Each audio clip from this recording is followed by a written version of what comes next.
Assalamualaikum warahmatullahi wabarakatuh. Saya Wiwin Nur Aisyah, NIM 2019-255 dari kelas F akan menjelaskan tentang kejahatan terhadap harta benda dengan teman saya. Assalamualaikum warahmatullahi wabarakatuh. Perkenalkan, nama saya Zuranda Purnama, NIM 2019-1011-0311-225 dari kelas E.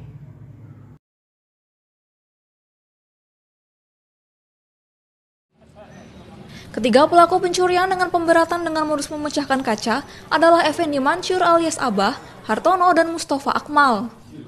Tak cuma di Indonesia, kelompok asal Palembang ini juga kerap beraksi di Singapura dan juga negeri jiran Malaysia. Akibat berusaha kabur, ketiga tersangka dihadiahi timah panas oleh petugas. Komplotan ini terakhir melancarkan aksinya di Solo dan berhasil menggasak uang tunai sebesar 270 juta rupiah. Kawanan ini berhasil ditangkap di Yogyakarta dengan barang bukti sebuah sepeda motor, busi, dan sejumlah tas. Belajar dari internet, kawanan ini memecahkan kaca mobil dengan busi. Selain di Indonesia, komplotan ini juga kerap beraksi di Malaysia dan Singapura. Atas perbuatannya, tersangka dijerat dengan pasal 363 KUHP dengan ancaman hukuman penjara maksimal 7 tahun. Tindak pidana pencurian. Tindak pidana pencurian dalam bentuk pokok misalnya diatur dalam pasal 362 KUHP. Pada umumnya memiliki unsur-unsur yang bersifat subjektif dan unsur yang bersifat objektif. Dan perbuatan itu dilakukan dengan sengaja meskipun tidak dinyatakan dengan tegas dalam undang-undang. Akan tetapi, tidak dapat disangka lagi kebenarannya bahwa tindak pidana pencurian tersebut harus dilakukan dengan sengaja, yakni karena undang-undang pidana kita yang berlaku tidak mengenal lembaga tindak pidana pencurian yang dilakukan dengan tindak sengaja atau culpos delicti. Pencurian biasa diatur dalam pasal 362 KUHP yang berbunyi barang siapa mengambil barang sesuatu yang seluruhnya atau sebagian kepunyaan orang lain dengan maksud memiliki secara melawan hukum, diancam dengan pidana karena pencurian, dengan pidana penjara paling lama 5 tahun atau denda paling banyak Rp60.000. Pasal ini merupakan bentuk pokok daripada tindak pidana pencurian yang untuk dapat memasukkan atau mengatakan perbuatan seseorang ke dalam rumusan pasal ini harus melihat unsur-unsur yang terkandung di dalam rumusan pasal itu sendiri. Adapun unsur-unsurnya, yang pertama ada unsur objektif, terlihat dari kalimat mengambil barang yang seluruhnya atau sebagian kepunyaan orang lain. Yang kedua ada unsur subjektif, terlihat dari kalimat dengan maksud untuk memiliki secara melawan hukum. Pencurian dengan pemberatan pasal 363 KUHP. Istilah pencurian dengan pemberatan biasanya secara doktrinal disebut sebagai pencurian yang dikualifikasikan. Pencurian yang dikualifikasikan ini menunjuk pada suatu pencurian yang dilakukan dengan cara-cara tertentu atau dalam keadaan tertentu, sehingga bersifat lebih berat dan karenanya diancam dengan pidana yang lebih berat pula dari pencurian biasa. Oleh karena pencurian yang dikualifikasikan tersebut merupakan pencurian yang dilakukan dengan cara-cara tertentu dan dalam keadaan tertentu yang bersifat memberatkan, maka pembuktian terhadap unsur-unsur tindak pidana pencurian dengan pemberatan harus diawali dengan membuktikan pencurian dalam bentuk pokoknya. Berdasarkan rumusan yang terdapat dalam pasal 363 KUHP, maka unsur-unsur tindak pidana pencurian dengan pemberatan adalah unsur pencurian pasal 362 KUHP. Unsur yang memberatkan dalam pasal 363 KUHP yang meliputi 1. Pencurian terkena pasal 363 ayat 1 ke 1 KUHP. Yang kedua, pencurian pada waktu ada kebakaran, peletusan, banjir, gempa bumi, atau gempa laut, peletusan gunung api, kapal karam, kapal terdampar, kecelakaan kereta api, huru-hara, pemberontakan, atau bahaya perang, pasal 363 ayat 1 ke 2 KUHP. Yang ketiga, pencurian di waktu malam dalam sebuah rumah atau pekarangan yang tertutup yang ada rumahnya, yang dilakukan oleh orang yang ada di situ tidak diketahui atau tidak dikehendaki oleh yang berhak, pasal 363 ayat 1 ke 3 KUHP. Yang keempat, pencurian yang dilakukan oleh dua orang yang bersekutu, pasal 363 ayat 1 ke 4 KUHP. Yang kelima, Pencurian yang untuk masuk ke tempat melakukan kejahatan atau untuk sampai pada barang yang diambilnya dilakukan dengan merusak, memotong, atau memanjat, atau dengan memakai kunci palsu, perintah palsu, atau pakaian jabatan palsu, pasal 363 ayat 1 ke 5 KUHP. Pencurian ringan diatur dalam pasal 364 KUHP. Pencurian ringan adalah pencurian yang memiliki unsur-unsur dari pencurian di dalam bentuknya yang pokok, yang karena ditambah dengan unsur-unsur lain. Ancaman pidananya menjadi tipe ringan. Perumusan pencurian ringan diatur dalam pasal 364 KUHP yang menyatakan perbuatan yang diterangkan dalam pasal 362 dan pasal 363 keempat. Begitupun perbuatan yang diterangkan dalam pasal 363 ke-5 apabila tidak dilakukan dalam sebuah rumah atau pekarangan tertutup yang berada pada rumahnya jika harga barang yang dicuri tidak lebih dari 50 rupiah dikenai karena pencurian ringan, pidana penjara paling lama 3 bulan atau denda paling banyak 60 rupiah. Unsur-unsur yang terdapat dalam pencurian ringan adalah: yang pertama, pencurian dalam bentuknya yang pokok terdapat dalam pasal 362 KUHP, dan pencurian yang dilakukan oleh 2 orang atau lebih secara bersama-sama dalam pasal 363 ayat 1 ke 4 KUHP. Yang ketiga, pencurian yang dilakukan dengan membongkar, merusak, atau memanjat dengan anak kunci, perintah palsu, atau serangan palsu.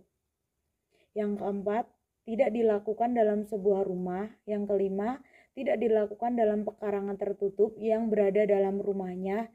Dan yang keenam, apabila harga barang yang dicurinya itu tidak lebih dari 25 rupiah. Pencurian dengan kekerasan pasal 365 KUHP. Jenis pencurian yang diatur dalam pasal 365 KUHP lazim disebut dengan istilah pencurian dengan kekerasan atau populer dengan istilah curas. Ketentuan pasal 365 KUHP seperti yang pertama, diancam dengan pidana penjara paling lama 9 tahun pencurian yang didahului, disertai atau diikuti dengan kekerasan atau ancaman kekerasan terhadap orang dengan maksud untuk mempersiapkan atau mempermudah pencurian, atau dalam hal tertangkap tangan untuk memungkinkan melarikan diri sendiri atau peserta lainnya, atau untuk tetap menguasai barang yang dicurinya. Yang kedua, diancam dengan pidana penjara paling lama 12 tahun. Kesatu, jika perbuatan dilakukan pada malam hari dalam sebuah rumah atau pekarangan tertutup yang ada rumahnya di jalan umum atau dalam kereta api atau tram yang sedang berjalan. Kedua, jika perbuatan dilakukan oleh 2 orang atau lebih dengan bersekutu. Yang ketiga, jika masuknya ke tempat melakukan kejahatan dengan merusak atau memanjat atau dengan memakai anak kunci palsu, perintah palsu, atau seragam palsu. Yang keempat, jika perbuatan mengakibatkan luka-luka berat. Ketiga, jika perbuatan mengakibatkan mati, maka dikenakan pidana penjara paling lama 15 tahun. Yang keempat, jika diancam dengan pidana mati atau pidana seumur hidup, atau selama waktu tertentu paling lama 20 tahun jika perbuatan mengakibatkan luka berat atau mati dan dilakukan oleh 2 orang atau lebih dengan bersekutu jika disertai oleh salah satu hal yang diterangkan dalam poin 1 dan 3. Pencurian dalam keluarga diatur dalam pasal 367 KUHP. Pencurian sebagaimana diatur dalam ketentuan pasal 367 KUHP merupakan pencurian di kalangan keluarga, yang artinya baik pelaku maupun korbannya masih dalam satu keluarga. Pencurian dalam pasal 367 KUHP akan terjadi apabila seorang suami atau istri melakukan atau membantu pencurian terhadap harta benda istri atau suaminya. Berdasarkan ketentuan pasal 367 ayat 1 KUHP, apabila suami istri tersebut masih dalam ikatan perkawinan yang utuh, tidak terpisah meja atau tempat tidur, juga tidak terpisah harta kekayaannya, maka pencurian atau membantu pencurian yang dilakukan oleh mereka mutlak tidak dapat dilakukan penuntutan. Tetapi apabila dalam pencurian yang dilakukan oleh suami atau istri terhadap Harta benda istri atau suami ada orang lain dalam artian bukan sebagai anggota keluarga, baik sebagai pelaku maupun sebagai pembantu, maka terhadap orang ini tetap dapat dilakukan penuntutan, sekalipun tidak ada pengaduan.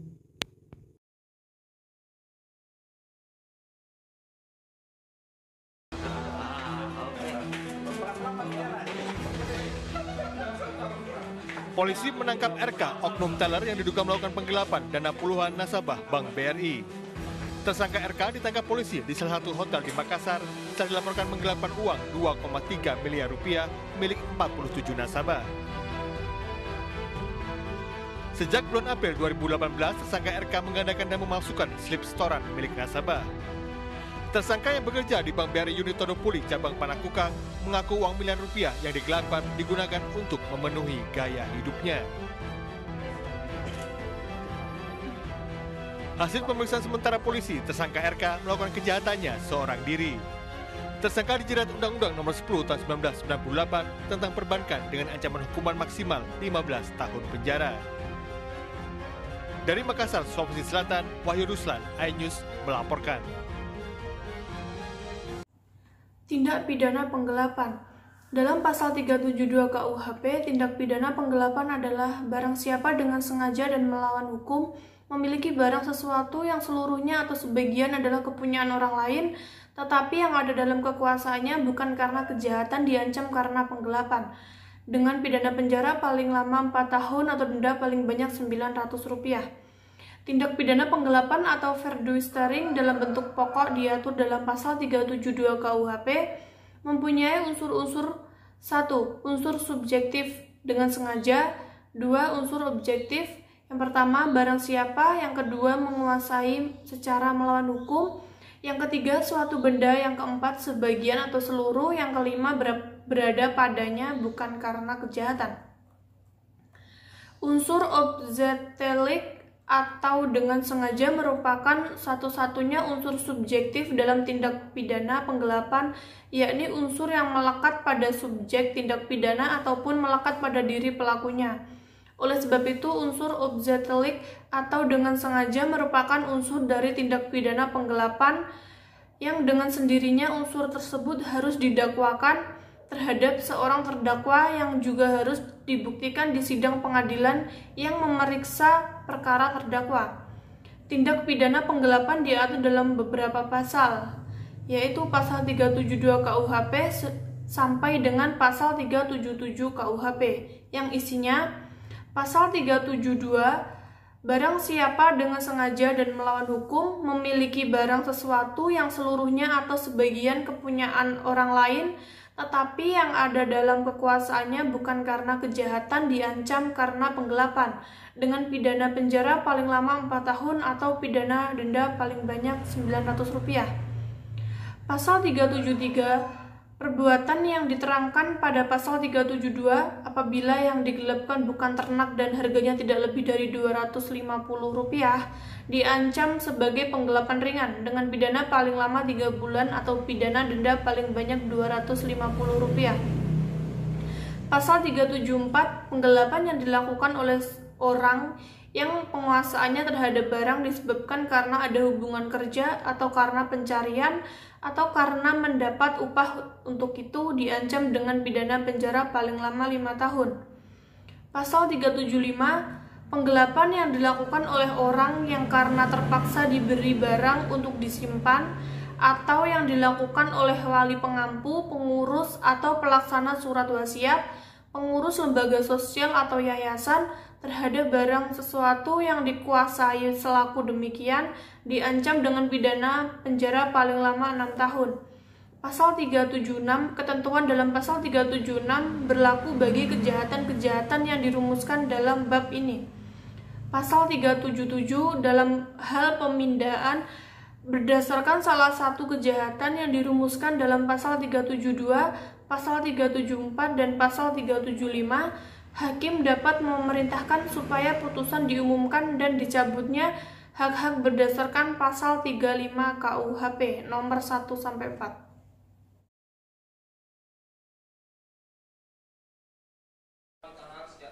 Berusaha meningkatkan ekonomi dengan menadah hasil curian, ikola yang dilakukan Dedi Wahyu, warga Jaramba Bolong, Kota Jambi, menadah perhiasan jenis cincin emas. Atas kasusnya, dia menjalani sidang di Pengadilan Negeri Jambi. Majelis Hakim Arpan Yani menjatuhkan hukuman 1 tahun 4 bulan mendekam di penjara kepada terdakwa, yaitu dia melanggar pasal 480 KUHP. Dalam amar putusan, terdakwa terbukti bersalah menadah hasil cincin emas milik Cici Wulandari yang dicuri oleh Lia, di mana Lia kini sedang diversi perkara anak. Tindak pidana penadahan merupakan suatu tindak pidana yang tidak berdiri sendiri, melainkan suatu tindak pidana yang diawali dengan tindak pidana asal.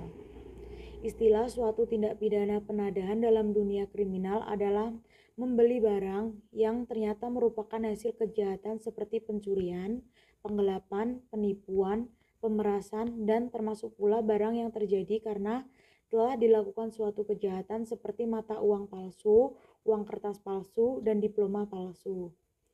Pengertian penadahan menurut pasal 480 KUHP, untuk perbuatan tersebut dapat dikatakan tidak pidana penadahan, maka cukup satu saja dari jenis perbuatan yang tersebut yang dibuktikan. Elemen penting dari pasal ini adalah seorang patut mengetahui atau menyangka bahwa barang tersebut berasal dari kejahatan. Jadi, seseorang tersebut tidak perlu mengetahui dengan pasti dari kejahatan apa barang itu berasal, tetapi ia cukup menduga bahwa barang tersebut berasal dari hasil kejahatan. Untuk membuktikan elemen ini memang sukar, akan tetapi dalam prakteknya biasanya dapat dilihat dari keadaan atau cara dibelinya barang itu. Misalnya, dibeli dengan di bawah harga, dibeli pada waktu malam secara bersembunyi, yang menurut ukuran di tempat itu memang mencurigakan.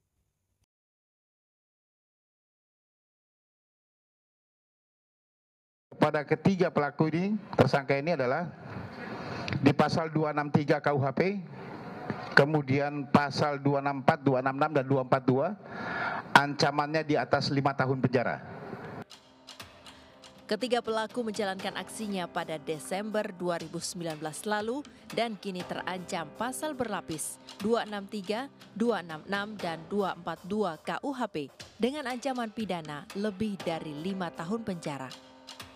Selanjutnya, tindak pidana pemalsuan. Pengertian memalsukan surat adalah perbuatan mengubah dengan cara bagaimanapun oleh orang yang tidak berhak atas sebuah surat yang berakibat sebagian atau seluruh isinya menjadi lain atau berbeda dengan isi surat semula. Hal ini berarti bahwa surat itu sebelumnya sudah ada, kemudian surat itu ditambah, dikurangi, atau dirubah isinya sehingga surat itu tidak lagi sama dengan aslinya. Adapun unsur-unsur tindak pidana dapat dibedakan menjadi dua segi, yaitu yang pertama, pemalsuan surat diatur dalam bab 12 buku 2 KUHP dari pasal 263 sampai dengan 276 KUHP, yang dapat dibedakan menjadi 7 macam kejahatan pemalsuan surat, yakni yang A, pemalsuan surat pada umumnya pasal 263 KUHP, yang B, pemalsuan surat yang diperberat pasal 263 KUHP, C, menyuruh memasukkan keterangan palsu ke dalam akte otentik pasal 266 KUHP, D, pemalsuan surat keterangan dokter pasal 267, 268 KUHP. Yang E, pemalsuan surat-surat tertentu pasal 269, 270, dan 271 KUHP. Yang F, pemalsuan surat keterangan pejabat tentang hak milik pasal 274 KUHP. Yang G, menyimpan bahan atau benda untuk pemalsuan surat pasal 275 KUHP. Yang kedua, tindak pidana pemalsuan surat pada umumnya adalah berupa pemalsuan surat dalam bentuk pokok atau bentuk standar yang dimuat dalam pasal 263. Rumusannya adalah sebagai berikut. A, barang siapa membuat surat palsu atau memalsukan atau pembebasan hutang atau yang diperuntukkan sebagai bukti daripada sesuatu hal dengan maksud untuk memakai atau menyuruh orang lain memakai surat tersebut seolah-olah isinya benar dan tidak palsu, dipidana jika pemakaian surat tersebut dapat menimbulkan kerugian karena pemalsuan surat dengan pidana penjara paling lama 6 bulan. Yang B, dipidana dengan pidana yang sama barang siapa dengan sengaja memakai surat palsu atau yang dipalsukan seolah-olah asli jika pemakaian surat itu dapat menimbulkan kerugian. Pasal 263 tersebut ada dua kejahatan, masing-masing dirumuskan pada ayat 1 dan 2. Rumusan pada ayat 1 terdiri dari unsur objektif, yaitu perbuatan terdiri dari membuat palsu atau memalsu. Yang kedua, objeknya yakni surat yang dapat menimbulkan suatu hak, lalu yang menimbulkan suatu perikatan, yang menimbulkan suatu pembebasan hutang, dan yang diperuntukkan sebagai bukti daripada suatu hak.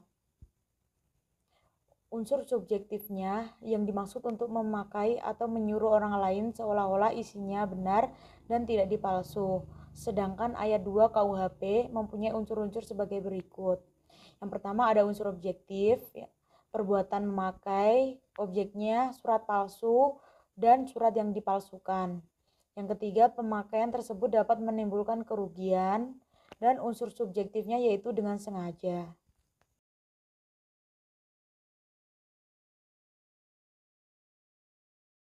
Dan pengancaman ditangkap Kepolisian Resort Solok Selatan berdasarkan laporan polisi nomor 197/Romawi11/2020 SPKT Polres tanggal 30 November 2020 tentang pemerasan dan pengancaman. Tindak pidana pemerasan dan pengancaman. Tindak pidana pemerasan biasa pula disebut sebagai tindak pidana pengancaman. Tindak pidana ini diatur dalam pasal 368 KUHP. Barang siapa dengan maksud untuk menguntungkan diri sendiri atau orang lain secara melawan hukum memaksa orang lain dengan kekerasan atau ancaman kekerasan untuk memberikan sesuatu barang yang seluruhnya atau sebagian adalah milik orang lain, atau supaya memberikan hutang maupun menghapus piutang, diancam karena pemerasan dengan pidana penjara paling lama 9 tahun. Menurut Arsusilo, unsur-unsur yang ada dalam pasal ini adalah sebagai berikut. Yang pertama, memaksa orang lain. Yang kedua, untuk memberikan barang yang sama sekali atau sebagian termasuk kepunyaan orang itu sendiri atau kepunyaan orang lain, atau membuat utang atau menghapuskan piutang. Yang ketiga, dengan maksud hendak menguntungkan diri sendiri atau orang lain dengan melawan hak. 4. Memaksanya dengan memakai kekerasan atau ancaman kekerasan. Memaksa yang dimaksud di sini adalah melakukan tekanan kepada orang sehingga orang tersebut melakukan sesuatu yang berlawanan dengan kehendak sendiri. Memaksa di sini juga termasuk jika orang yang berada dalam tekanan menyerahkan barang sendiri. Definisi memaksa dapat dilihat dalam pasal 89 yang berbunyi yang disamakan melalui kekerasan itu membuat orang jadi pingsan atau tidak berdaya lagi atau lemah. Menurut Arsusilo, yang dimaksud dengan kekerasan di sini adalah menggunakan kekuatan jasmani, dan kekuatan jasmani ini penggunaannya tidak kecil. Kekerasan dalam pasal ini termasuk di dalamnya adalah memukul dengan tangan, menendang, dan sebagainya. Unsur ini mensyaratkan bahwa dengan adanya kekerasan atau ancaman kekerasan ini, pemilik barang menyerahkan barang tersebut kepada pelaku. Penggunaan kekerasan ini harus berdasarkan niat agar pemilik barang menyerahkan barangnya. Maksud untuk menggunakan kekerasan atau ancaman kekerasan ini adalah menguntungkan diri sendiri atau orang lain merupakan tujuan terdekat dari penggunaan kekerasan tersebut. Dari berbagai pandangan para pakar dalam memberikan pengertian terhadap melawan hukum, maka dapat disimpulkan bahwa bersifat melawan hukum berarti bertentangan dengan hukum dan tidak sesuai dengan larangan atau keharusan hukum, atau menyerang suatu kepentingan yang dilindungi oleh hukum. Hukum positif yang berlaku.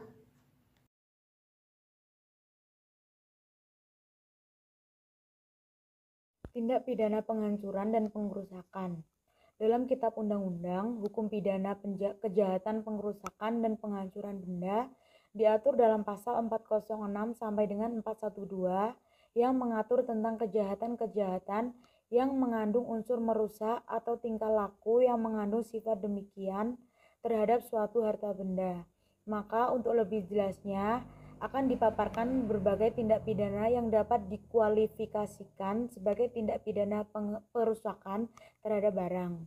Tindak kejahatan dalam bentuk penghancuran dan pengerusakan dibedakan menjadi 5 macam, yaitu ada penghancuran atau pengerusakan dalam bentuk pokok, penghancuran atau pengerusakan ringan, penghancuran atau pengerusakan bangunan jalan kereta api, telegraf, telepon, dan listrik dalam hal suatu yang digunakan kepentingan umum. Lalu penghancuran atau pengerusakan tidak dengan sengaja, penghancuran atau pengerusakan terhadap bangunan dan alat pelayaran. pelayanan. Pengerusakan dan penghancuran benda dalam bentuk pokok diatur dalam pasal 406 merumuskan sebagai berikut. Yang pertama, barang siapa dengan sengaja dan melawan hukum menghancurkan, merusakkan, membikin, tidak dapat dipakai atau menghilangkan suatu benda yang seluruhnya atau sebagian adalah milik orang lain, diancam dengan pidana penjara paling lama 2 tahun 8 bulan atau denda paling banyak 4.500.000. Yang kedua, dijatuhkan pidana yang sama terhadap orang yang dengan sengaja dan melawan hukum membunuh, merusakkan, membikin, tidak dapat dipergunakan atau menghilangkan hewan yang seluruhnya atau sebagian milik orang lain. Supaya dapat dihukum menurut pasal ini harus dibuktikan yang pertama dengan bahwa terdakwa telah membinasakan, merusakkan, membuat sehingga tidak dapat dipakai lagi atau menghilangkan sesuatu. Yang kedua, bahwa pembinasaan dan sebagainya itu dilakukan dengan sengaja dan dengan melawan hukum. Lalu bahwa barang itu harus sama sekali atau sebagian kepunyaan orang lain, dan yang dihukum menurut pasal ini tidak saja mengenai barang, tetapi juga mengenai binatang. Unsur-unsur tindak pidana pengerusakan. Perbedaan pokok antara ketentuan pada ayat 1 dan pada ayat 2 pada pasal 406 KUHP ialah mengenai objeknya. Pada ayat 1 objeknya bukan binatang, sedangkan ayat 2 terhadap objek binatang. Unsur-unsur rumusan pada ayat pertama adalah unsur objektif, ada perbuatan, di dalamnya ada unsur menghancurkan, merusakkan, membikin, tidak dapat dipakai, dan menghilangkan. Lalu objeknya suatu benda. Dan yang seluruhnya atau sebagian milik orang lain ada unsur subjektif dengan sengaja dan dengan melawan hukum.